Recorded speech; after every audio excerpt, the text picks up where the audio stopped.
नमस्कार विद्यार्थी मित्रांनो, आज आपण इयत्ता 12वी इंग्रजी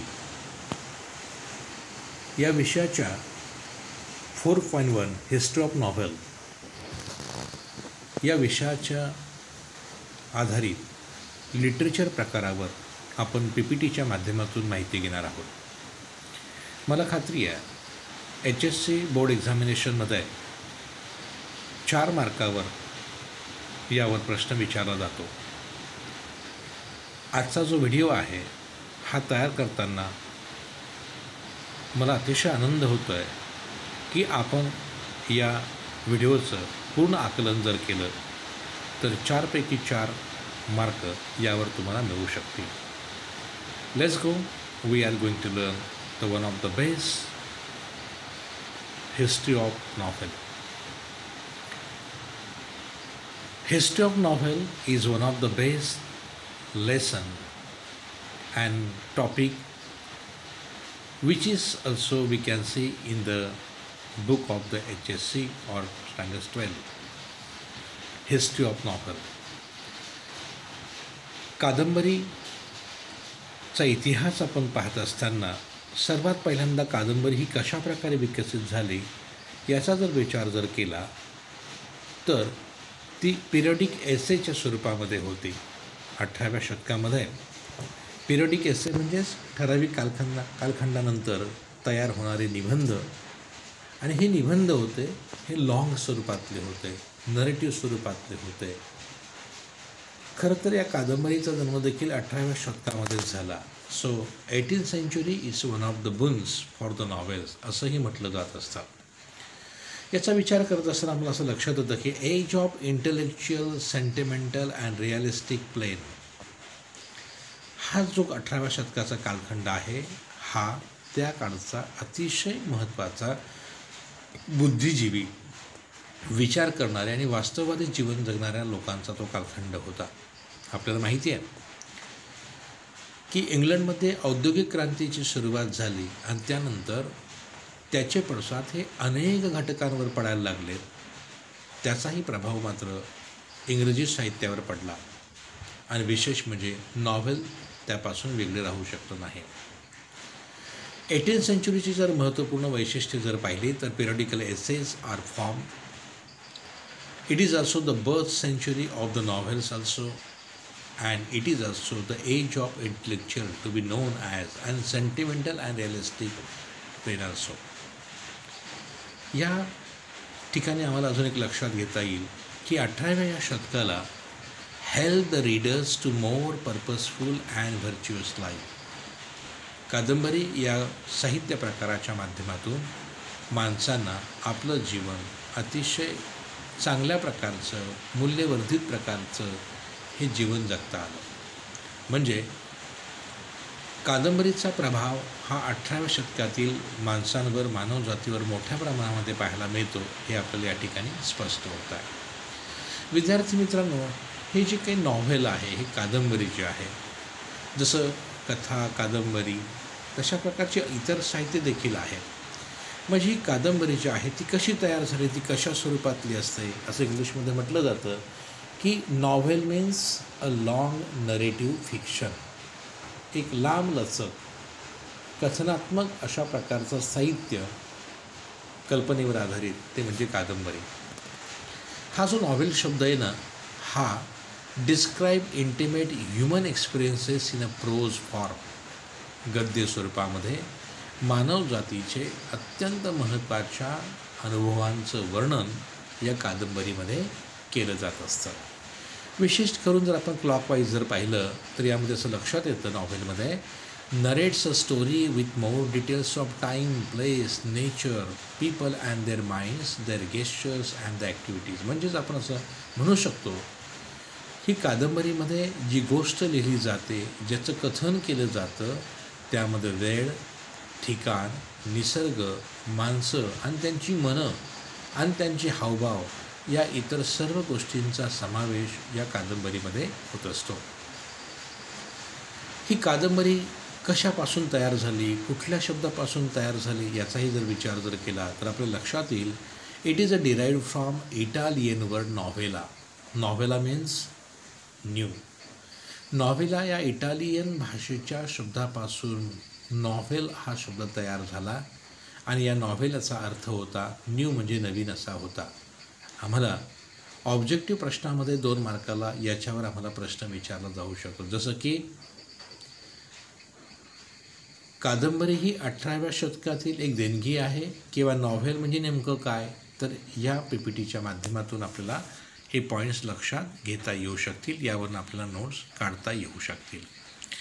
विद्यार्थी मित्रांनो, ह्या नॉव्हेलच्या संदर्भात अजून एक महत्त्वपूर्ण गोष्ट आम्हाला असं पाहायला मिळेल, ती म्हणजे makes life easier to understand than that of drama or poetry. कवितेपेक्षा आणि नाटकांपेक्षा देखील जीवन सुंदर आणि सहज बनवण्याचं जर काम कोण करत असेल, that's novel. It means novel is going to play the very important role in the human life rather than the poetry and the drama also. आणि नॉव्हेल अजून काय तयार करते तर novel creates a picture of the society of that time. ज्या ज्या कालखंडामध्ये कादंबरी तयार झाली त्या त्या कालखंडाचं ते वर्णन या ठिकाणी करताना पाहायला मिळते. जसं की आपण म्हणू शकतो हेनरी फिल्डिंगची जोसेफ अँड्रूज नावाची नॉव्हेल, जॉर्ज बर्नार्ड शॉ यांची कॅनिडा नावाची नॉव्हेल, R.K. नारायण यांचं द गाईड नावाची नॉव्हेल, ह्या ज्या सर्व कादंबऱ्या आहेत हे त्या त्या कालखंडातल्या अप्रतिम समाजाचं दर्शवून देणाऱ्या कादंबऱ्या आहेत. थॉमस हार्डी हा इंग्रजी साहित्यातील अतिशय प्रसिद्ध असा प्रकारचा लेखक. त्याची कादंबरी होती द मेयर ऑफ द कॅस्टरबीज. अशा या सर्व साहित्याच्या माध्यमातून लेखक त्या समाजाचं चित्रण करताना आपल्याला पाहायला मिळतो. म्हणजेच कादंबरी हे जीवनाचं एक सार आहे, हिचं प्रेझेंटेशन आहे, हे आपल्याला या ठिकाणी लक्षात येऊ शकतं. विद्यार्थी मित्रांनो, चला तर मग जाऊया ह्या नॉव्हेलचा इतिहास कशा प्रकारचा आहे. History of novel is back from the 2000 years back to now the modern one.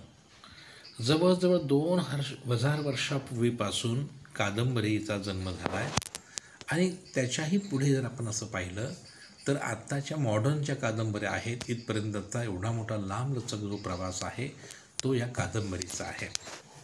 भाषा ही सतत बदलत जाते, तशी स्थित्यंतरं कादंबरीमध्ये झालीत, नाटकांमध्ये झालीत, कवितेमध्ये झालीत, हा निश्चितच तो भाग आहे.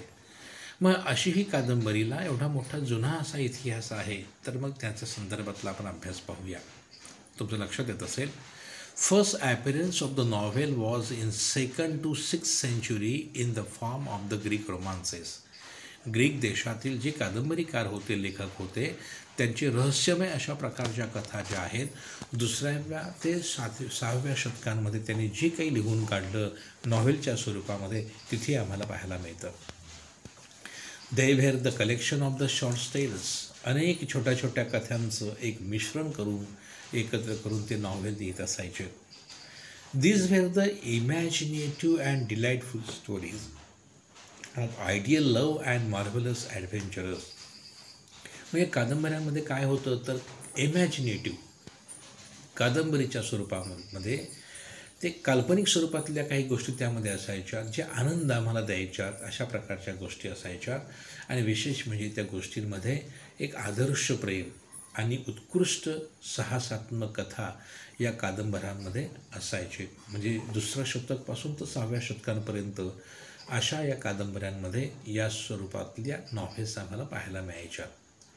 या कादंबरीचं early forms of the novel जर आपण पाहिलं, कादंबरीचे सुरुवातीचं जे स्वरूप होतं आणि त्याचे लेखक आणि जे कादंबरीकार होते, म्हणजे आपण त्याला म्हणूया, आणि त्यांच्या कादंबऱ्या, त्याचा एक चार्ट आपल्याला पाहता येईल.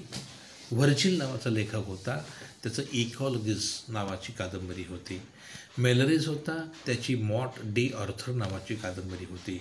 अँड जॉफ्री चॉसर्स होती, the Canterbury Tales. These 3 novels are the beginning or early forms of the novel in the English literature. म्हणजे कादंबरीच्या इतिहासामध्ये सर्वात पहिले ह्या अतिशय सुदृढ आणि अत्यंत रचना असलेल्या अशा प्रकारच्या कादंबऱ्या होत्या की ज्याच्यामध्ये एलिमेंट होता, घटक होता, त्याच्यामध्ये जर पाहिलं तर प्लॉट होता, कॉन्फ्लिक्ट होतं, सेटिंग होतं आणि त्याच्यामध्ये सेंट्रल आयडिया देखील होत्या. तर अशा कादंबरीचा इतिहास पाहताना विद्यार्थी मित्रांनो आपल्याला अजून लक्षात असं येऊ शकतं, in 1010 tale of Genji, the world's first novel was publish by the Murasaki Shikibu नावाचा. It is a Japanese novelist. Japanese नॉव्हेलिस्टने 2010 साली पहिली अशी कादंबरी इंग्लिशमधून लिहून काढली, ती होती tale of Genji. And in that period also, after that period, that 1605 to 1615, म्हणजे 1605 ते 1615 या कालखंडामध्ये फर्स्ट युरोपियन नॉव्हेल तयार झाली डॉन क्विक्झोटची. And the writer is that by Spanish writer he was that Miguel de Cervantes. तर अशा प्रकारच्या ह्या दोन महत्त्वपूर्ण कादंबऱ्यांची ओळख आपण या ठिकाणी करत आहोत.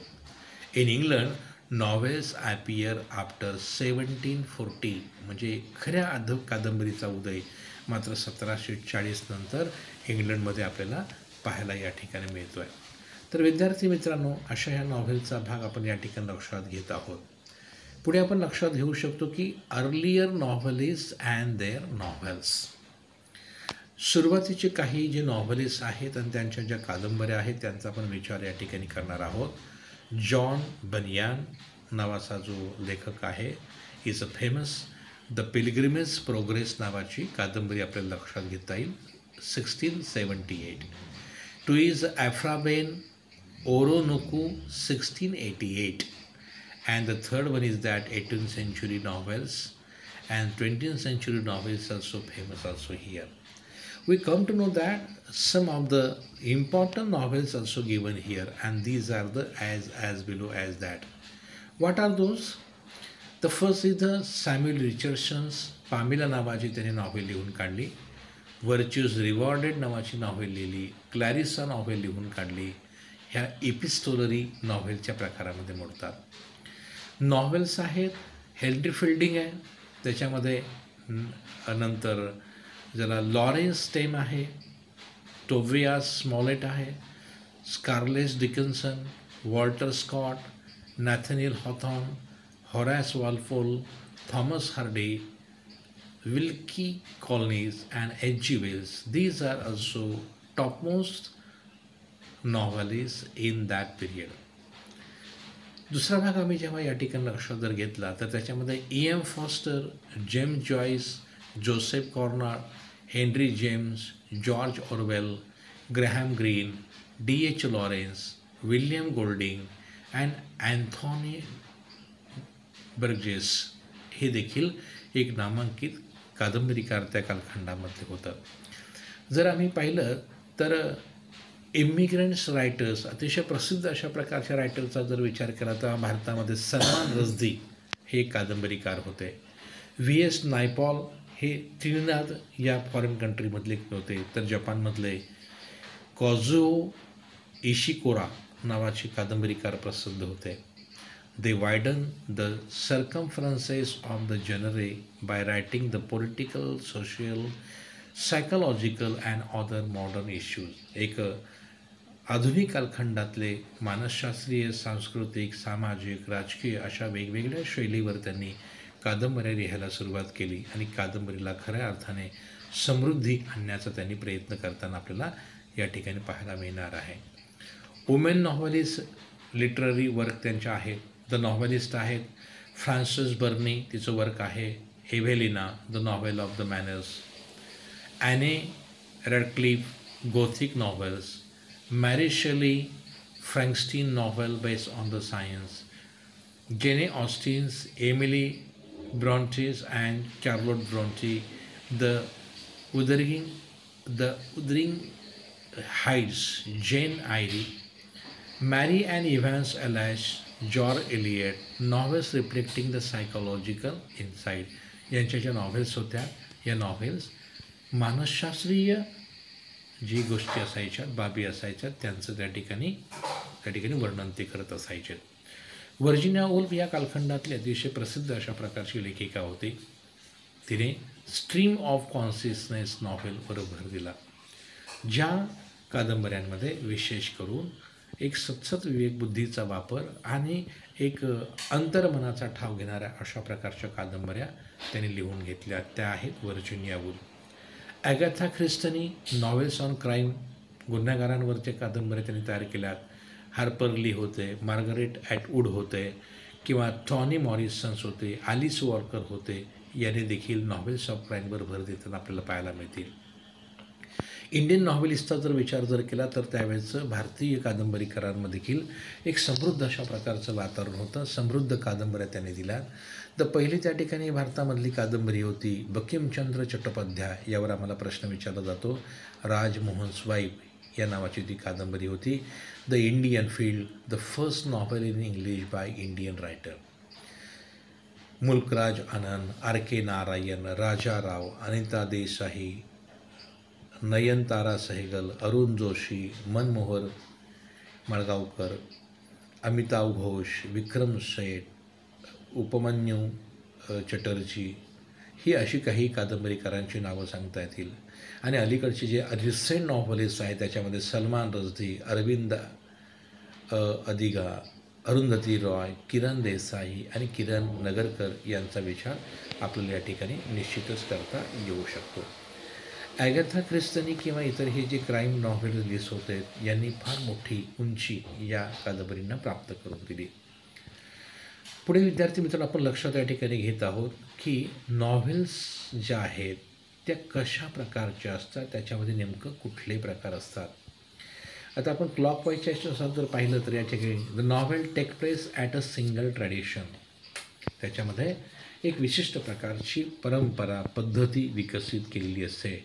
Derived from the Italian word, नॉव्हेलपासून त्याचं त्या ठिकाणी ओरिजिनल घेण्यात आलेलं आहे. Prose shorter than novel and longer than the short stories, म्हणजे या ठिकाणी हे जी काही नॉव्हेलमधली जी काही कथा असते ती शॉर्ट स्टोरीपेक्षा जास्त आणि एखाद्या म्हणजे थोडक्यात प्रोज शॉर्टर दॅन नॉव्हेल म्हणजे नॉव्हेलपेक्षा त्या ठिकाणी थोडी शॉर्टर म्हणजे गोष्टी असतात आणि छोट्या छोट्या गोष्टींपासून जरा मोठ्या अशा प्रकारच्या ज्या काही आहेत त्या नॉव्हेल्स आपण पाहतो.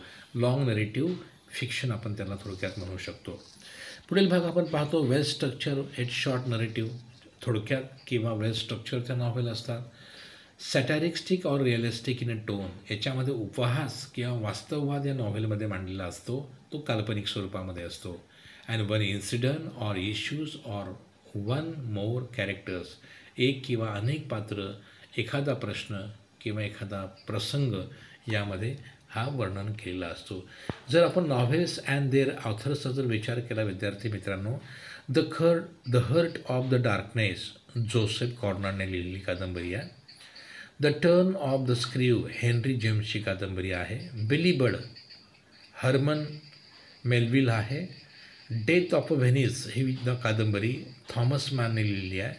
द सेज ऑफ डे साऊल बेलोने लिहिली आहे.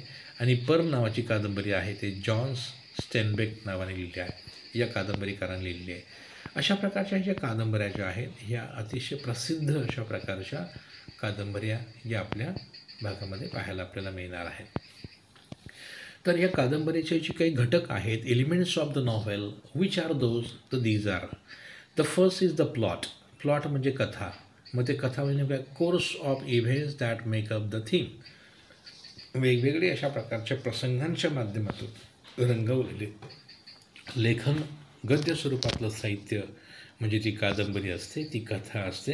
मग ही कथा कशा प्रकारची असते, या कथेमध्ये इंटरनल कॉन्फ्लिक्ट म्हणजे अंतर्गत संघर्ष, कॉन्फ्लिक्ट विदिन द माइंड म्हणजे मनामधला चालणारा संघर्ष त्या पात्रामधून लेखक दाखवत असतो, किंवा external conflict with the other character म्हणजे तो कादंबरीमधला नायक आणि इतर त्यातली पात्र यांच्यामध्ये चालणारा संघर्ष. अशा प्रकारच्या कथा दोन स्वरूपामधले असू शकतात. आता विद्यार्थी मित्रांनो, जर कॅरेक्टरचा आम्ही जर विचार या ठिकाणी केला तर of course events take place because of the certain behaviour of the character. पात्रांच्या माध्यमातून वेगवेगळ्या प्रकारचे प्रसंग, त्यांची वर्तन, त्यांचं वर्णन हे त्यामध्ये दाखवण्यात आलेलं असतं.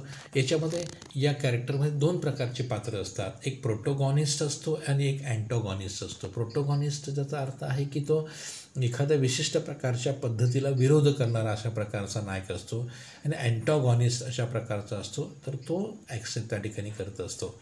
तर प्रोटोगॉनिस्ट आणि अँटोगॉनिस्ट असे दोन प्रकारचे कॅरेक्टर असतात, हे लक्षात ठेवा. प्रोटोगॉनिस्ट म्हणजे पुरस्कार करणारा आणि अँटोगॉनिस्ट म्हणजे त्याला विरोध करणारा. जसं आपण पाहतो की ख्रिश्चन धर्मामध्ये बायबल हे सर्वात महत्त्वाचं मानले जाते. धर्मग्रंथ तो होली बुक आहे.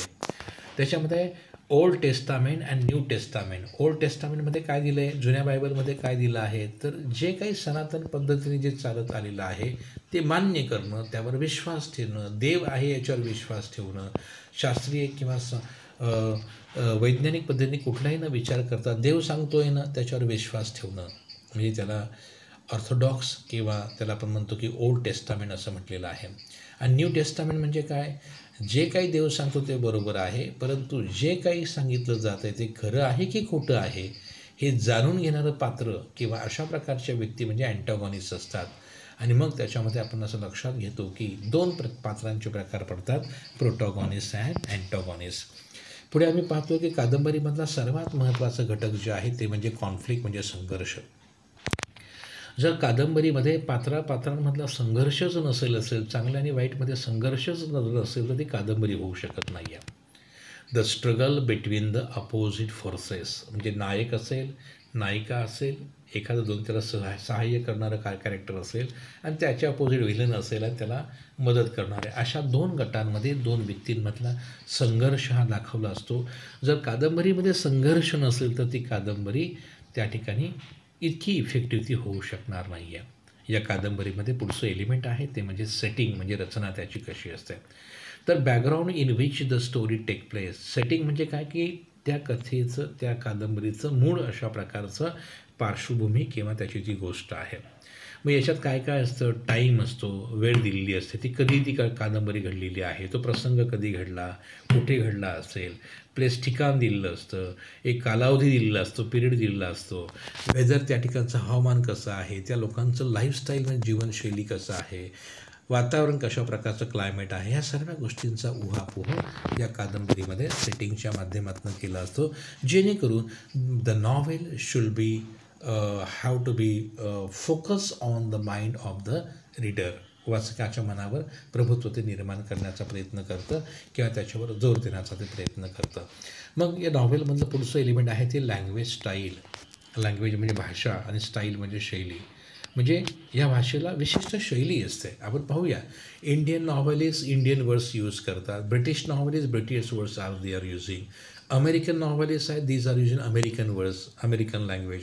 अमेरिकेमध्ये ब्लॅक लिटरेचर म्हणजे निग्रोंचं जे लिटरेचर आहे त्याच्यावर कादंबऱ्या आहेत, त्याच्यावर त्याचे भाष्य केले जातं.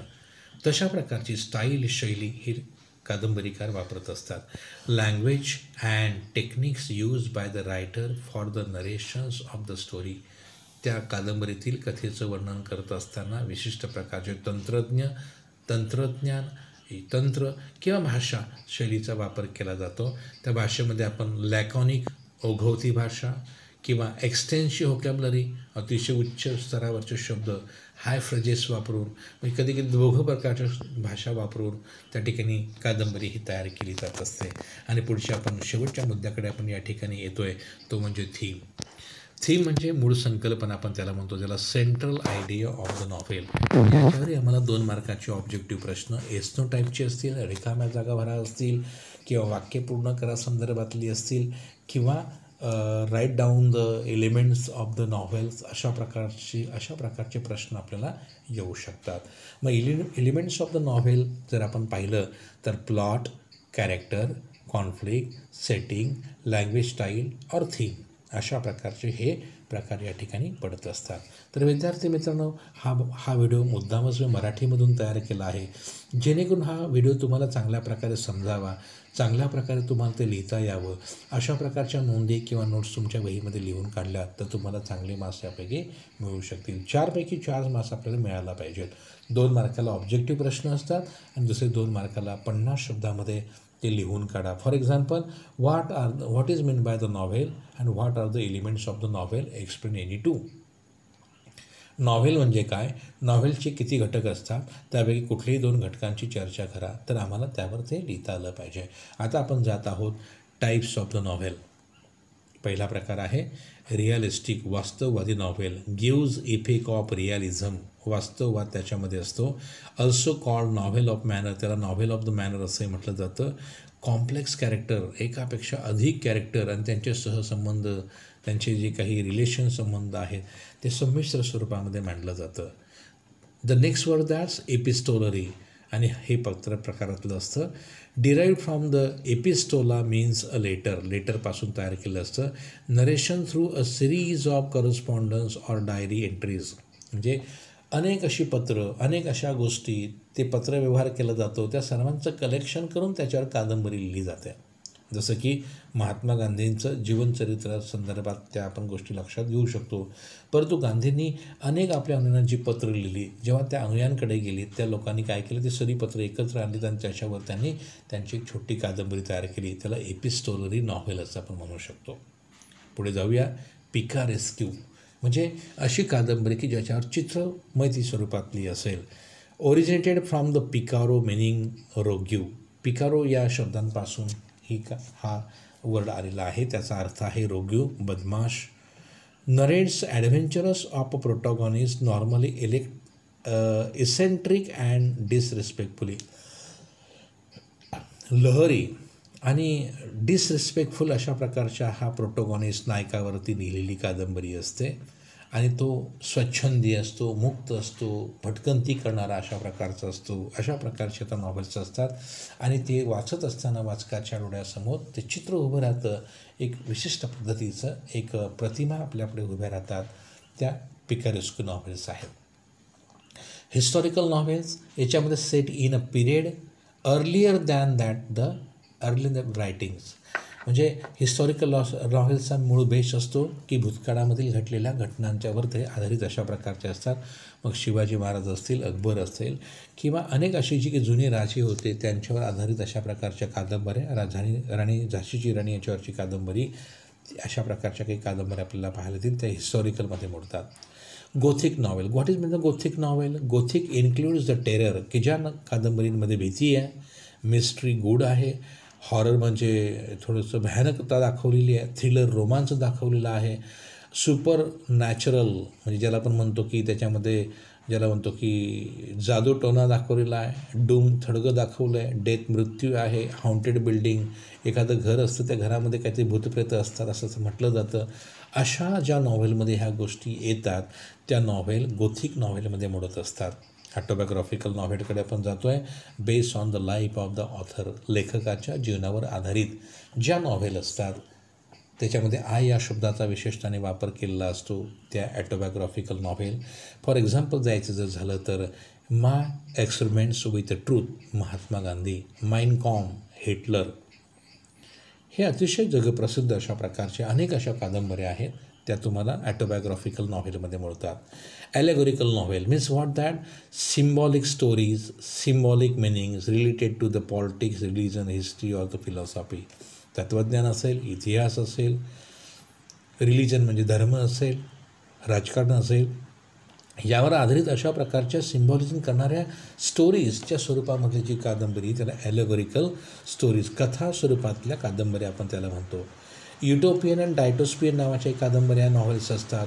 Imaginary community or society processing the ideal qualities, असा एक काल्पनिक समाज असतो आणि त्याच्यावरती कादंबरी लिहिली जाते आणि ती काही आदर्श वस्तू किंवा आदर्श घटना त्या पुढे मांडताना आपल्याला पाहायला मिळतात. Some of the psychological also novels are there. It's internal life of the protagonist or other characters, म्हणजे कादंबरीमधला एखादा कलाकार आहे, एखादा नायक आहे आणि इतर कॅरेक्टर आहेत, त्यांच्या जीवनावर, त्यांच्या इंटरनल लाईफवर, आत्म्यावर आणि आत्म्यासंदर्भातल्या चाललेल्या घटनांवर, अंतर्मनावर त्या कादंबरीमध्ये फोकस केलेला असतो. स्ट्रीम ऑफ कॉन्शियस ही हा एक नवीन प्रकार आपल्याला पाहायला मिळेल. फ्लो ऑफ थॉट्स म्हणजे विचारांचा प्रवाह. Incidence are in the sequence of their occurrence, या कादंबरीमध्ये क्रमाने अशा प्रकारचे प्रसंग येत राहतात आणि ते प्रसंग वाचकाला अगदी मंत्रमुग्ध करून टाकतात.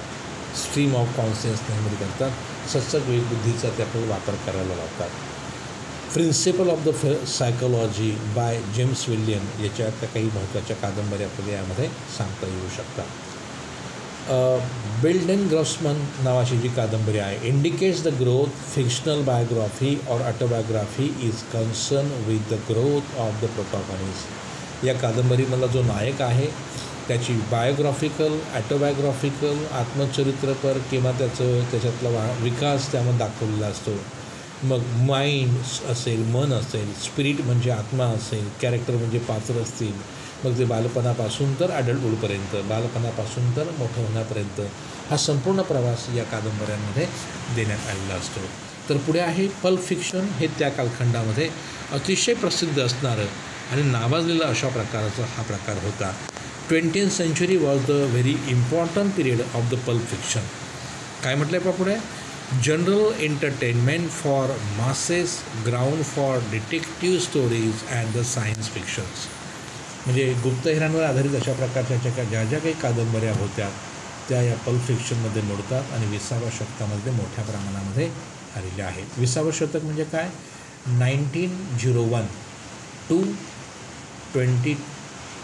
2000 हा जो कालखंड आहे, या 100 वर्षाच्या कालखंडामध्ये पल्प फिक्शन मोठ्या प्रमाणामध्ये विकसित झालं होतं.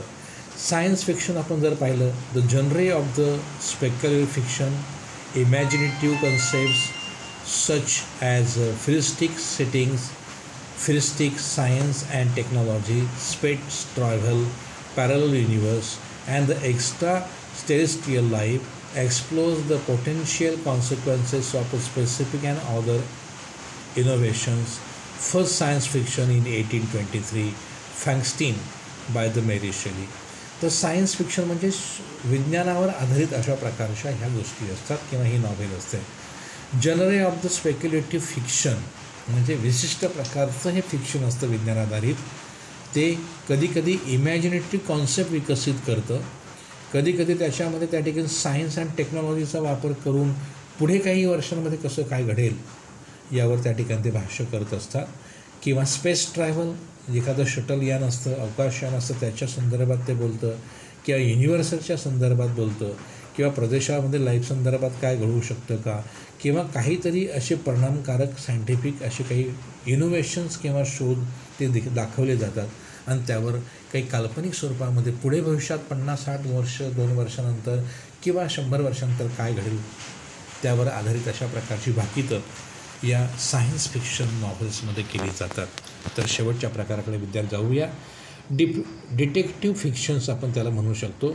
या ठिकाणी आपण म्हणू शकतो की sub genre of the crime fiction and mystery fiction, म्हणजे गूढवादी साहित्य आणि गुन्हेगारी साहित्यातला हा एक प्रकार डिटेक्टिव्ह फिक्शन आपण म्हणू शकतो. Investigator or the detecting the whether the professional or the you can say amateur. एखादा स्वतःहून मदत करणारा असा एक खुशाल हौशी एखादा व्यक्ती किंवा जो एखादा व्यावसायिक डिटेक्टिव्ह आहे, हेरगिरी करणारा व्यक्ती आहे, जसं आपण CID सिरियलमध्ये पाहतो, तर त्या माणसांचा वापर यामध्ये असतो. Investigation a crime often and murder, खून असेल, दरोडा असेल किंवा लूटमार असेल, काही त्या ठिकाणी दंगा झाला असेल, तर त्याच्यातला कोण व्यक्ती नेमका या ठिकाणी आहे की त्याच्या संदर्भातलं याच्यामध्ये अतिशय डिटेलमध्ये लिहिलेलं असतं. तर चला विद्यार्थी मित्रांनो, आपण आज 4 पॉईंटवर मोठ्या प्रमाणामध्ये अतिशय चांगल्या पद्धतीने माहिती घेतली आहे. So let's come to be that my tagline that learn with Ganesh creation. हा व्हिडिओ मराठीतून तयार केला, निश्चितच तुम्हाला आवडला असेल. लाईक करा, सबस्क्राईब करा आणि या चॅनलला जरूर भेट द्या. काही तुमच्या सूचना असतील तर निश्चितच तुम्ही कॉमेंट बॉक्समध्ये त्याचं उत्तर किंवा त्या संदर्भातल्या नोंदी करायला विसरू नका. विद्यार्थी मित्रांनो, एक 4 मार्काची चांगल्या प्रकारची तयारी होण्यासाठी हा व्हिडिओ अतिशय उपयुक्त आहे. Let's now all of you enjoy this video and try to understand and make your notes and try to write down your self notes in your notebook and enjoy the examination. Bye. See you. Bye.